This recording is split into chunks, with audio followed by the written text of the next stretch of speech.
gusa mwambagije ingene yampevye ariko ntimwambagije ingene twakundanye. Izina yawe nyakuri witwa nde? Par exemple nka Kiriku urabona ko ari hanze bajya mwitwa ngo nabashushube bajya nabakwiye kuri Facebook benshi. Ese Facebook n'uburaya bwawe bihurira akarimba bavuga ngo aha turi harabana urakumva? Sawa sawa.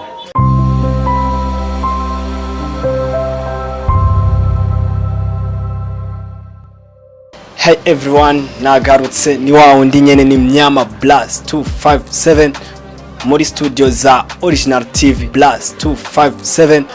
Nkuko yitwa twabibabwiye caki yacu yageze. Mbega caki yacu nari mwabonye muri afishe turabwiye ati ni Vichou Kintana muri caki yacu. Rero ntabatindishije ntabari amenyo ntabari ikicarico cyose. Reka manze mubona hari benshi mwama mumubona kuri Facebook abandi mukabona post ziwe mutamuzi live. Uno musi nababwiye ati biraje habona ivyiwe. Uno musi nababwiye ati turamenya byinshi vyiwe tumwisanzure ko tuganire. Okay, mambo vipi bro? Safi kabisa. Uri Vichou? Vichou. Okay, nkuko mwumvise ni Vichou. Mbega izina Vichou ryavuye he? Izina Vichou ryavuye kuri ni grand frère ya Eunice. Niwe ya Eunice aravuga ati papa reka tukwitwe rine zina Vichou urashobora kuba ari kubereye kandi bana yuko n'abantu benshi bari kunze na. Okay, aratubwira ati izina Vichou rya mwise grand frère we ni izina rimaze kugira hit cyane ku buryo bwaho udyumvishije mu muji wa Ngozi umva umengo ni gisasu gituritse. Ese amazina yawe nyakuri witwa nde? Amazina yanje nyakuri niyo keneye. Ico kibazo naco no kwishura. Guys, nababwiye no musi ni caki. Mumumva ku zina rya Vichou Kintana aratinya kuvuga izina ryiwe. Nababwiye ni caki. Guys, abantu bararindiriye izina ryawe. Izina ryanje no babwira rimwe nitwa Sibondemye. Urumva ko ni Sibondemye nyene. Abantu Sibondemye Vichou Kintana muravyumva ageze mu muji yitwa Vichou Kintana ariko turumvishe yuko mu mazina yiwe yitwa Sibondemye. Ese Vichou Kintana tura post zawe tukazibona zikaca kuri Facebook. Ese ubundi bijya bintu bigufitiye akahe kamaro? Facebook yari abantu benshi bibaza yuko atakamaro ifise gusa Facebook irafise akamaro. Impamvu Facebook ifise akamaro uraronka abagenzi utaruzi. Ndashobora kuvugana nka par exemple nka Kiriku urabona ko ari hanze ari Bujumbura. Ari Bujumbura nanje ndi n'Ingozi niho tuvuganira. Urumva iyo ntagiriye Facebook ntituba tuvugana. Iyo ni example ndaguha ya Facebook. Kandi kamaro ka Facebook hari abantu bakoresha Facebook hari kwa bya bintu byo kwiryohera uje ati ngiye kuri Facebook kuraba post za Vichou Kintana vyonyene nta bindi ndayikinga shira ko commentaire.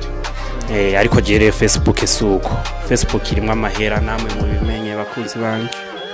Okay, aratubwira ati Facebook irimo amafaranga ati Facebook ushobora kuyikoresha uvugana n'abakiriko nabandi. Ese surely uno musi turi muri caki surely Facebook niyo ituma muvugana na Kiriku?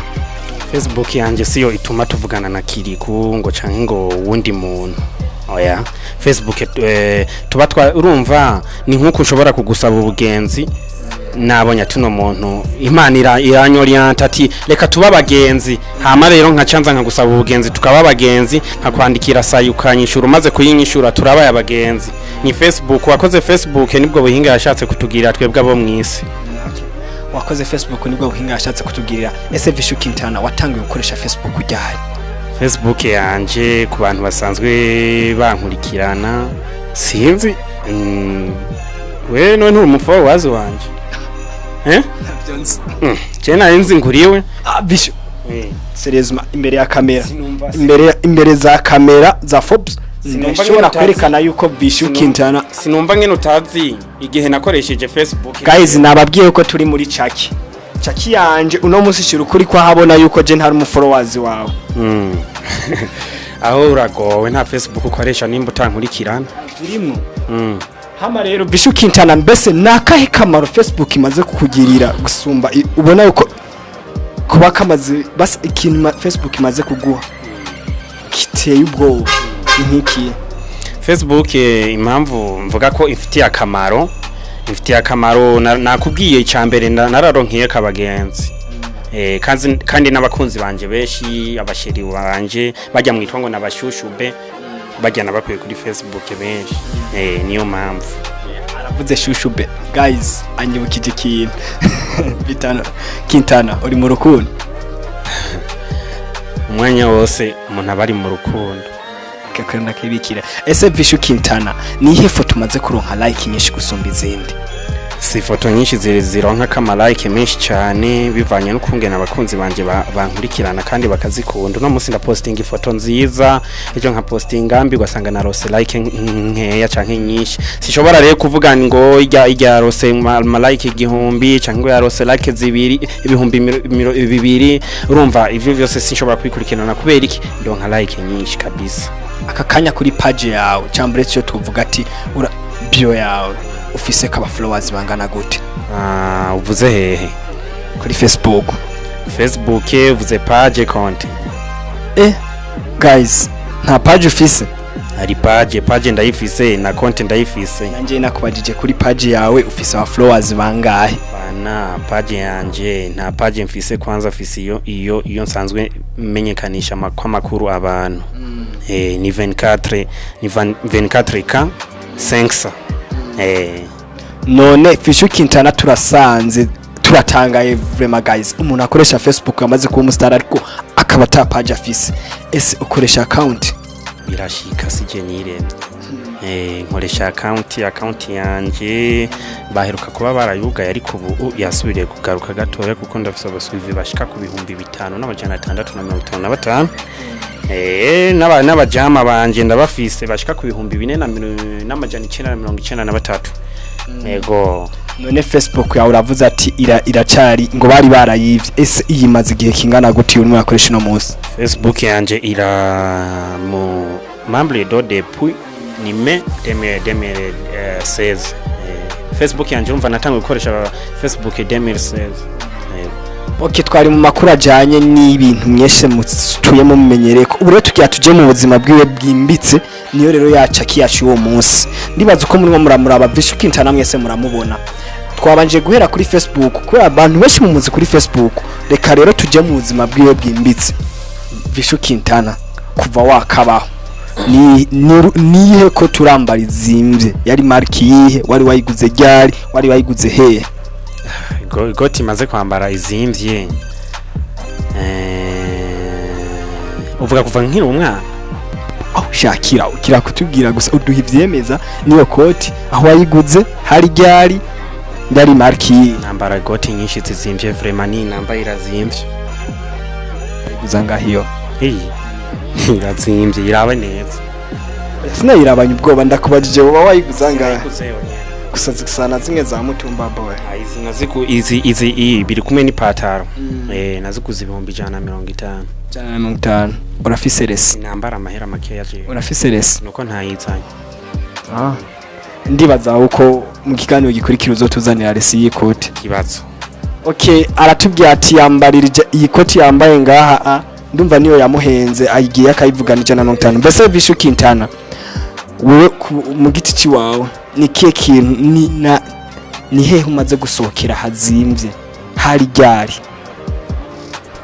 ndakubwiye ahantu maze gusohokera hazimvye ni henshi nuko nabandi bagiriye support promo kandi atamahera bampaye none Vichou Kintana nta support nta promo ese niyihe company maze kugusinyisha amasezerano kuva wagatangura ubuzima bwawe bw'ubustani company ihari ndamamariza abantu ibintu by'impunzu ibirato ku ma Facebook ndagira ndamamariza izi za 1xbet ndamamariza za merbet nanko zikosa kubana mvuze izi boro gusa nuko nyene zimpemba kandi ivyo byose ni kubera Facebook cyaba ntakoresha Facebook simba ndonka ayo mafaranga simba 1xbet simba ndikorera za merbet byose ni kubera Facebook byose rumva ni mupango wa Mungu ese ufise agashimo umaze guhabwa na Facebook kujya tubona ba Satbi nabandi baronka award za YouTube ese we nawe urafise agashimo umaze guhabwa na Facebook oya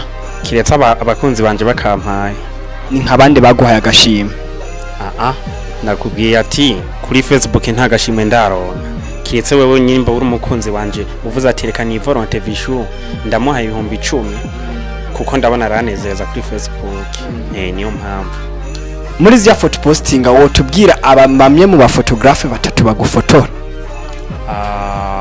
mu bisanzwe jewe Facebook yanje canke iyi konte yanje abantu bamfotora ni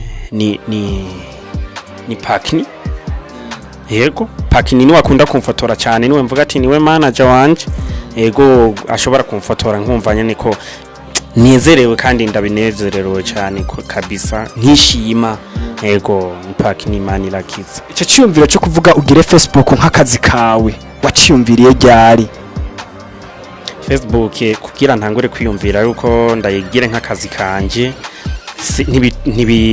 nta mwaka mwinshi bihetse oya ni umwaka umwe n'igice ntangura kubona yuko Facebook ishobora kongirira akamaro by'ukuri ego beshi barambona ngenda mwibarabara nja ku mamaci menshi hagira ibintu by'amakamera n'amatelefone abantu bakambwira ati babagira courage birashobora kuzokunda kandi ndazi yuko imbere ni heza imbere ni heza kuko ndiko ndatangura kubona advantage ya Facebook niko ndatangura kubona advantage ya page ubu byose ndabishimira Imana kuko ku kwezi ndaronka 100 kandi ni kubera Facebook ivyo byose ndabishimira Imana umva nta busanorara naho muhiga byo wavyabuze ntaki umva mu mufuko nawe ndafise abavyeyi barandihira ishure n'impuzu barazingurira ikintu nkora no kuryama gusa bakabona ko nakomeye naramutse neza atakibazo na kimwe okay hama rero guys caki yacu rero novuga yuko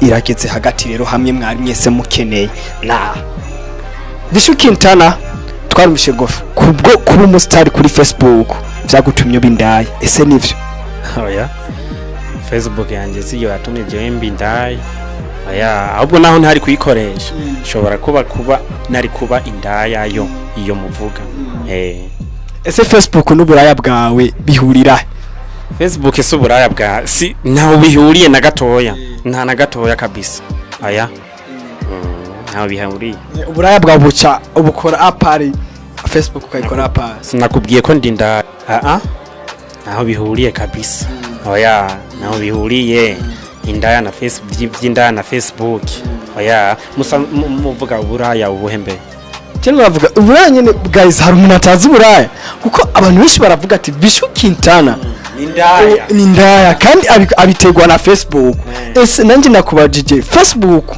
n'uburaya bihurira mu buzima bwawe umuhungu arabindaya umuhungu guys umuhungu arabindaya navyo narinzi muramba bari urumva bisigore ko ntariyo haba ndabizi ho urumva mba ndiyo reka tubandanye Vichou Kintana ese Facebook kujya kuntu kwa abantu benshi baravuga ati Vichou Kintana kuva baye umustar wa Facebook hariho byinshi byagiye birahinduka yaragaye yarishimye yaragize iki ese kuri ivyo byo bavuga kwiki sa baravuga kuri ndasubiramo kuri Facebook baravuga ati abantu benshi bavuga ati Vichou Kintana kuva tangu gukoresha Facebook kwa umustar kuri Facebook aragara arishima yarahindutse ese ivyo bivuga kwiki sinishima singara wari wese turavugana kuri Facebook ndi umuntu asanzwe naho beshi babona mengo ndi umuntu ari hejuru gusumba abandi enjize okay hama Facebook no kuba mu diaspora byo byazananye gute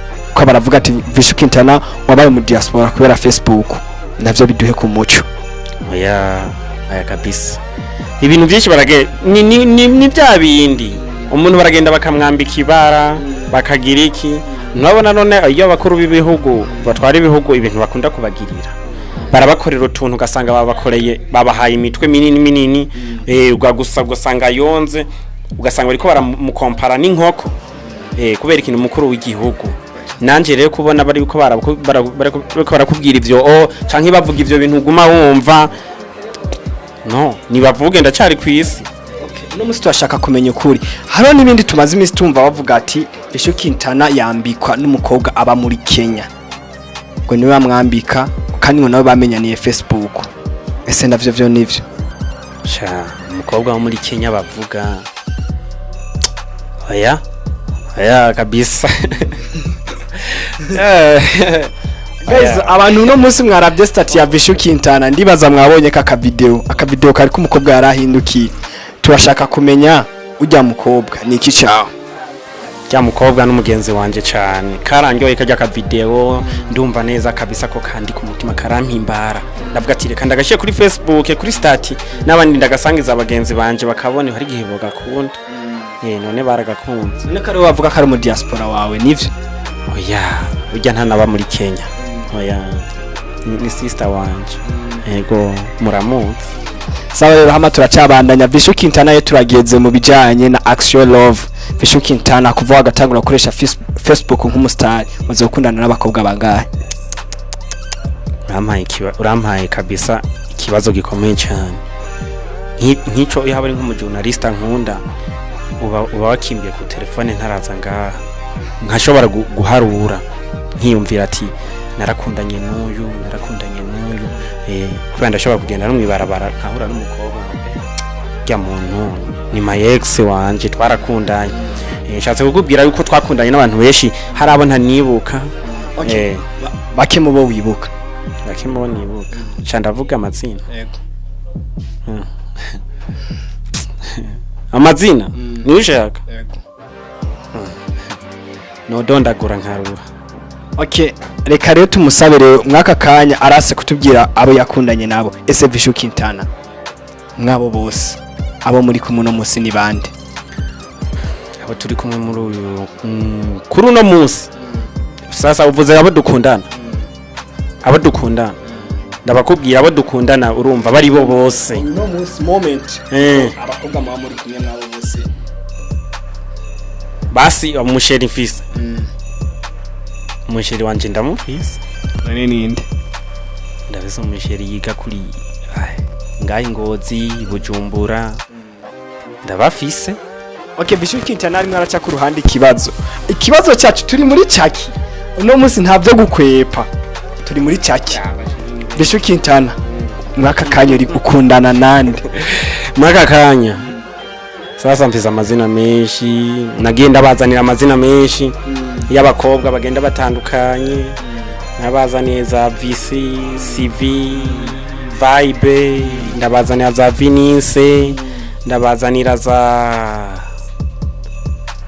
Vime ndabazanira ni nyinshi cyane kubera utwo n'udusino ngenda ndita umukunzi wanje. None mwaka kanya uri kumwe na reka kuduca ku ruhande tubwira uwo muri kumwe mwaka kanya amusheri office di single.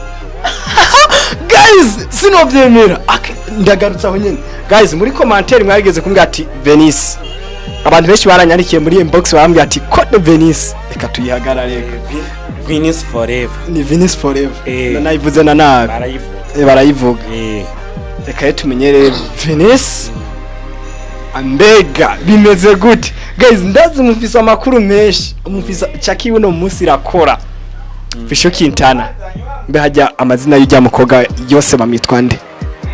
Sasa uya mukobwa Eunice iyo ni izina rya kopi. Okay guys kuri kamera ndasaba Mustafa aze kunshaka ifoto y'uwo muntu kugira mu muvuge mu mubona ndabisaba. Ese amazina yiwe yose yitwa gute? Amazina yiwe bamwitwa Teteka Eunice. Teteka Eunice. Okay, Teteka Eunice. Twese tugatumenyereye kuri hagati Vichou ari hakanye umuntu bakundana. Kuki wihakanye Eunice? Eunice ise byaraheze. Akarimba bavuga ngo aha turi harabandi. Urakumva? Sawa. Okay, aha turi hari abandi. Guys, niho rero tape nashaka gushikako. Aha rero turimo turagira ku musozo wa caki yacu. Ariko caki yacu nababwiye ati guys mubandanye mukora subscribe, like, share kugira kwereka ibintu tugiye kuvuga. Tarabigira ivyo bintu nzibaza kutona bibona. Haba rero ndasaba Vichou rero atubwire mbe Vichou muri wewe na Eunice wahevye undi ninde? Eunice je na Eunice abantu umuntu yabaye yahevye uwundi singiye ngo ngende ngo nce kure ngo ni kubera ngo nivya byamamare mwamye mumbwira Eunice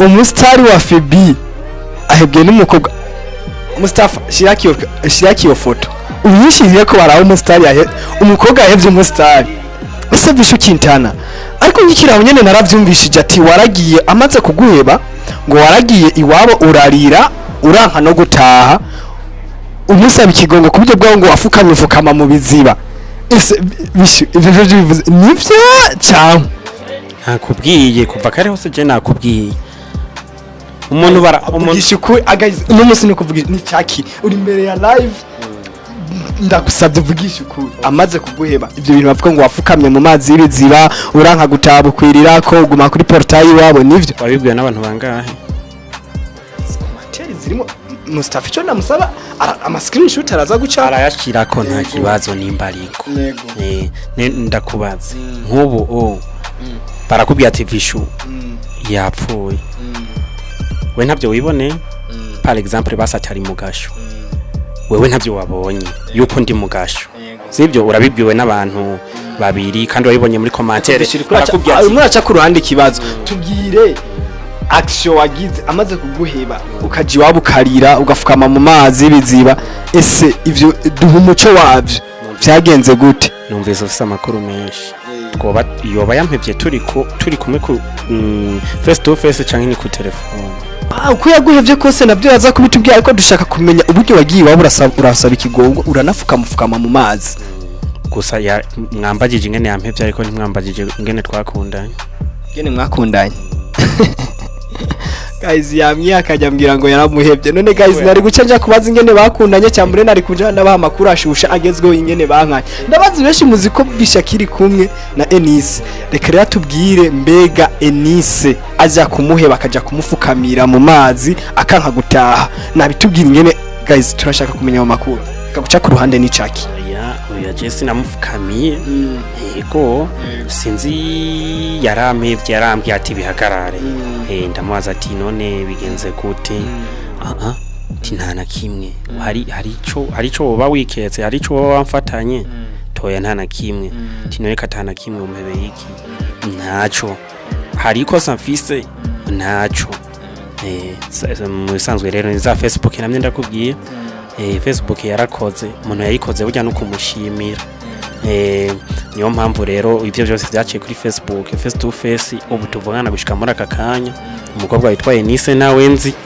ndamwumva uko nyene kuva ambwiriye yuko biheze ntiturabonana umviriza ntiturabonana sinabwiye ko ntamuzi ndamuzi turi muri cyakibo okay kuva duhebana sindamubona none no cyane kubwira ko kuva duhebanye ndamuzi ntawenzi gusa naramumenye guys urumva ngo ntawazi kuva wahebanye ntibarabonana ese Vichou Kintana wewe nka ugize logic mayi wawe ubona ko we na Eunice mwapfuye iki sinzi biravana n'umutima wiwe kubera umutima wiwe ntawe ndimo ntavyonzi sinzi ivyiyumviro vyiwe byo yarafashe ndashobora kugasanga akaba yakurikiye agakuru kabandi kubera amakupre aragoye umuntu araza kugira mu gutwi Vichou Kintana ni mubi Vichou Kintana ebana kuri ibyo bintu by'aba star ibintu by'ama Facebook ibiki ebana Vichou Kintana umuhebe ibiki biravana ashobora kuba yarabonye uwundi muntu bafise amahera kusumbya cyangwa gasanga yakaba yararose uwundi muntu afise ubwiza kusumbya ariko nta muntu yigeze aronka ashobora kuba andusha ubustar hani ngo Vichou Kintana baravuga ko mu kujya kwankana nawe amakuru twarose kuko uri muraca ku ruhande guys nababwiye turi muri caki ndabivuga bavuze ngo waramusavye umusaba ko mwokore imibonano mpuzabitsina ngo aza kuvyanka amaze kuvyanka ngo wewe ucutangura kumutera stress na trauma nyinshi biza gutuma afata umwanzo wo kuguheba ese niko kuri je y'umukobwa dukundanye sinkunze kumusaba ibyo bintu by'impuza bitsina byo kuryamana oya kujya mu bisanzwe jewe iyo njyamanye n'umukobwa ibintu mbere sinabimusavye ngo turyamane aya kabisa je kubwanje ibintu byo kuryamana barabizi yuko mengo nivyo niwo mwuga wanje ariko ntavyo ndabizi ko ndabizi ukuntu maze kubibona honyene maze kubibona kuri bajya abanyagitega bonyene bijya bintu niho nabibonye gusa ivyo navyo yavuga yuko nobana musabye kugira turyamane catugire iki oya ntavyo nakoze kuko kuryamana n'abakobwa ni benshi vraiment sinoza ana sheri wanje ninagusaba turyamane nzoba ntagukunda uzonyime Vichou Kintana arafashe umwanzuro ngo nta mukobwa yigera asaba turabimenya hamare nabagiye tumwe turaja ku musozo wa caki turacasigaje nk'utuntu nka dutatu omo ariko hari ikindi kintu ushaka kumenya Vichou Kintana hari andi makuru twumvishije kwa dukeneye abanyengozi dukeneye abarundi dukeneye n'abandi bari mu bindi bihugu bamenye ukuri kwiwawe niyo mpamvu twazanye caki gahunda ya caki dufite ikindi kibazo kitubungamiye bavuga yuko Vichou Kintana yivye amahera yazariba amahera nivyo amahera yimye yazariba amahera kugira sohokane ujya mukobwa Eunice uwo bavuga ko no musi bashobora kuba atari kumwe esha Vichou Kintana uwo bivuga ko iki kubwo kuzabaraja uriba amahera usohokana ujya mukobwa ese ari ubona ari perte cyangwa ubona abimbwiye kube iyo umuntu babonye atanguye kwambara neza iyo umuntu babonye atanguye kugira udufaranga iyo umuntu babonye atanguye guhinduka ku mubiri nimba azanye inzobe canke bakavuga Kintana turi muri caki tubyize kuri nimba warahivye tubwiye ati je narahivye ndamusohoka nutahivye na turi muri yagiriza okay nta mahera nivye nari kuyibahe amahera wivye ese abanyengo dushatse kuvuga ko bose ari bijuje ku buryo bwaho inkuru yiwawe yabagize impumyi nta mahera nivye nta mahera nivye kubera umukobwa ntayo nivye ego ni nk'umusitari muzima iyo umaze kumva aho hanze ufise amajambo nkayo uvyifatamwe gute ndindiriye ko banshingiza yuko nafashe umwana ku ngovu y'imyaka 7 ivyo navyo nyene nivyo ndindiriye kubera uri umusitari ivyo ntibabikuvuge ko uzomenka atahura yagera ariko turifuje kuguha twege na studio yacu twifuje kuguha pole kuko waranswe uri umusitari merci beaucoup birabaho kuba naraswe yagize wa kabiri yego okay turashaka kumenya rero ni kihe kintu ukoresha cyambure se nihe inspiration ukoresha muri Facebook kugira ngo utume umutiva abantu bagukurikirana Facebook kugira abantu bashobora kugukurikirana kwanza urabanza ugakora ibikorwa byawe byo kuri Facebook ugakora ifoto umuntu ashobora kuvuga ati iyi foto nayiraba araza kuyereka uwundi hari nk'ifoto nakoze nambaye ibintu by'umusazi Bujumbura nkeka nka Burundi bwose barayiravye aravuga ati none uyu muntu nivyo n'umusazi ariko sivyo ahubwo gusa byanteye gutuma amenyekana gose bituma bamenye yuko kuri Facebook ndi kintu cy'igihangange kandi ataho nyene ndagera ni gukora rero kuri Facebook kugira ushobore kwamamara kuri Facebook kora ikintu ubanje kwikuramwe bwa bwenge nimbukiye kugikora ukikuramwe ubwenge neza na neza ewana umuntu wari wese azogenda yarakinze neza Facebook ya ifoto yawe ego okay barashobora kuvuga uko mukunda ku boosting ama like cyambura ama views mukoresheje zya za auto like ko kandi wewe nawe mu bantu babishinje bavuga ati Vichou Kintana like afise siziwe ahubwo nabanyengozi gusa ngo bamuzi ngo naho nyene bakenye bane baba muri ville kuko ngo aribo ngo bakenye gusa ngo handi hasigaye ngo akoresha ama auto like ku buryo bwaho ugiye muri page usanga ngo harimo abazungu ngo amazina atazwe ese byo bivuga kwiki impamvu ivyo babivuga wewe nimba wewe munyama editor wewe nimba uri ngaha abagenzi fise banje ntibo bamara ngo bamenye yego ibijya bintu by'ama auto like narabikoresheje singiye ngo daguhende yego cyane mbere ndaguha example kuri izi foto ndumusazi narakoresha auto like ariko baranyugariye konti yanje maze kubikoresha ndabona ko ataco bimaze ndavuga ati nimba nzoronka zibiri nzozemera uko nyene nzozishima uko nyene nanje ndavuga ati okay reka ndabihebe Facebook yanje igarutse bambwiye yuko bazoyisubiza haheza amezi 2 barasabye ibintu by'amarese passe nkanje nyene kubera nsanzwe narasimbiye mu Rwanda izo za Tanzania ngaho za Uganda naragiye ndavuga ati warugiye muri competition ya photo ya Facebook sinaringe muri je nkora ibintu byinshi hama rero niho naciye nsanga kuko barasabye ibintu byinshi ama visa ma identité banasaba rese passe sanga rero rese passe ndayifise maze kuyigira cyane ndayishiramo gusa barambwira ati inyishu tuzoyiguha abo babinyandikiye hehe kuri Facebook bamaze kubinyandikira OG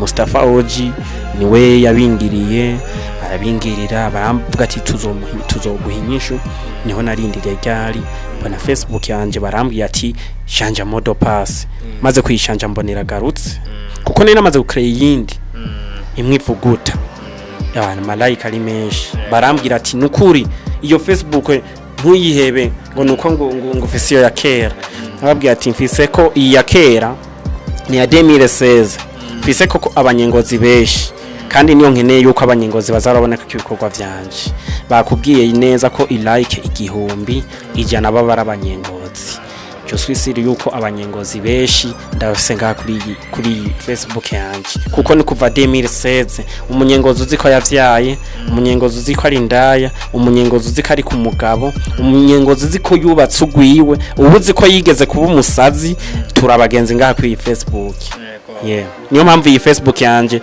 kugira ndayihebe aya nawo mpa 50 ntayo noguha kandi gucreate yindi ari ibintu byoroshe sinshobora kuyitanga iyi kubera iki mfise kabanyengozi beshi kabisa ivu Facebook afise agaciro k'50 Facebook yanje ntifise agaciro k'50 ahubwira yarenze kungene ndayikunda ndayarenza nanje ninakubwiye ati naho wo mpa 50 sino yatora nshatse urumva nagereranije okay hama rero nkuko aba guys mwabonye twari kumwe na Vichou Kintana na Mnyama Blast 257 inyuma ya kamera ni Mustafa original ndibaza mwese muramuzi mu cinema zimaze imisi zisohoka nababwira ati watch out mugume mukurikirana turi NGZ turi kumwe na wa musore wanyu abica bigacika kuri Facebook papa w'abana boy abana nako ari wibagiye iryo zina rya papa w'abana ryavuye tubwire Mr Papa w'abana ndi papa w'abana nyene rega barankunda batoto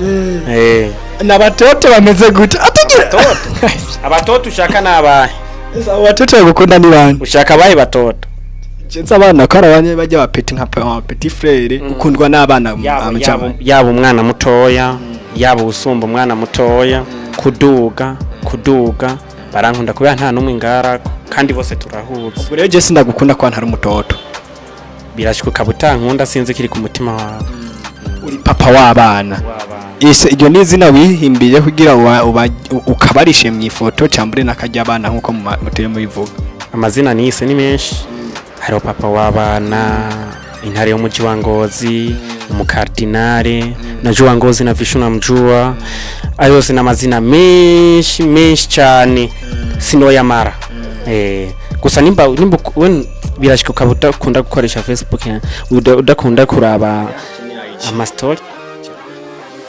ayiji nanda yikoresha no uranze rero turagiye okay reka tugende muri kimwe caki yacu kugira cha tuguma dukrotira kimwe cyacu ni yanyishu nyene aza kuduha aduha inyishimwe ntigira inyishu zibiri aho tumubaza ego yishura ego aho tumaza oya ni oya aho tumubaza ati niki atwishura inyishimwe hama cha tuguma tusoza Vichou Kintana amaze kuryamana n'abakobwa bangana kuryamana n'abakobwa abakobwa bamaze kuryamana nabo ni beshi kuko turashobora guhura mu ibarabara nkabona ati uno muntu twararyamanye ni beshi cyane nuko bisaba ex beshi bashika muri 20 kuduga maze kuryamana none wumva afisa aba ex 20 kuduga chuharura ni kama ni muri mu ex umwe ifondere yonyene inshuro kwa twararyamanye canke wewe wifondere izumuntu ujya nawe tutigeze turyama ujya nawe tutigeze dukundana umva guys Vichou Kintana nta duta turi muri kimwe aha ni nyinshi itagira justification okay ntuse kuma justification Vichou Kintana Eunice mwaryamanye kangahe aya ni twaryamanye Vichou Kintana ni ryari wambari ibihumbi jana ni vyije ni keshi Vichou Kintana ayo marori wambaye ni gwaho marori nambaye nayanje bonata igenda yambaye Vichou Kintana ese ibintu byose wirigwa urakora nuko bose babikunda si beshi babikunda Vichou Kintana utegekanya kurongora ufise imyaka ingahe na 66. Vichou Kintana ese utegekanya niki uri murahiga kizosubira Facebook? Ikintu kizosubira Facebook nuko ubuzima bwanje bwomera neza. Vichou Kintana Facebook izokumarira iki hazaza? Facebook ya impamvu ikintu izomarira hazaza nubu yaratanguye kukimarira kuko ndaronka rimwe akantu. Okay, kimwe yacacu rero naco tukaba tugihejeje yari Vichou Kintana. Ibindi byinshi muzogenda murabimenya. Sibwo bwa mbere tumutumiye tubabwiye ati caki yacira cabandanya. Ndababwiye ati kandi muguma mubandanya mwitegura ko no mu minsi tugiye kubaha n'ikindi kiganiro kizoja kiraba citwa Show Talent. Kizoba gitandukanye ni caki. Ndababwiye ati ni wa mnyamakuru wanyu amavuta asizwe mwene wabo na Yesu umwuzukuru wa abeshi muramvuga no twanwa twaje murabibona. Hama ndababwiye ati ni Blast 257 nyuma ya kamera ni Mustafa OG original nta wundi muntu amusumbya. Ndababwiye ati kandi ushobora kuba ukeneye kwamamaza ibidandazwa vyawe televiziyo yacu yabigufashamwo. Ucegerezwa kuba worabaho hasi ukaraba akanimero kahari ukakifashisha mu kugira ngo tugukoreye publicité y'ibidandazwa vyawe. Ndakubwiye ati like, share, partage, sangiza bose. Ndababwiye ati rero Vichou Kintana tumusaba tubwire akajambo gacagaguye, sinovuga kamwe ko yamvuze kamwe yo hava mbwira ego yonyene. Atubwiye akajambo gacagaguye katotwara imisegonda 10. Ako kajambo atubwire ingene yifashe kuri uyu munsi n'ingene ino interview yakiriye. Merci beaucoup kuko namwashoboye kuntumira. Ibi ni ibintu tutatumenyereye ngaha mu gisagara ca Ngozi, ariko bikaba mushoboye kubituzanira mubivanyeyo mwahora. Iyo byose turabishima kubona mwashoboye kuntumira. Ego merci beaucoup kubona n'aba bagiye kubikurikirana bagiye kumenya ubuzima bwanje bwahise n'ugiye gukurikira. Okay, don't forget to subscribe Original TV plus 257. Hama ndababwiye ati tumaze Vichou atubwira akajambo kamwe kuri 4Beef Studio. 4Beef Studio mwakoze dushimire bivuye ku mutima. Mwakoze kubona mwantumiye. Yego kandi muna Imana ibashimiye iki kiganiro canje abantu benshi bazobagikunda. Okay, akandi kajambo kame kuri Mnyama plus 257. Mnyama editor. Merci beaucoup nawe mjournaliste wangu kubona washoboye kudutumira. Ego ngiye kumenyekana niyo wavuye bashobore kumenya ati Vichou Kintana n'umunyengozi gusa avukiye muhinga. Bamenye yuko ndi umunyamuhinga, bamenye yuko ndi umunyengozi. Nyite King Noro cyangwa nyite King Muhinga, King Ngozi ngizi kugasaka. Byo byose ndabigushimiye cyane kubona washoboye. Hama rero ndababwiye ati yari Mnyama plus 257. Ndababwiye ati rero akakanya caki yacu uno munsi reka ihagararire ngaha. Tumushimira Vichou Kintana bivuye ku mutima. Wakoze bro. Namwe mwakoze kubona mwantumiye kuri. Okay, tumujya.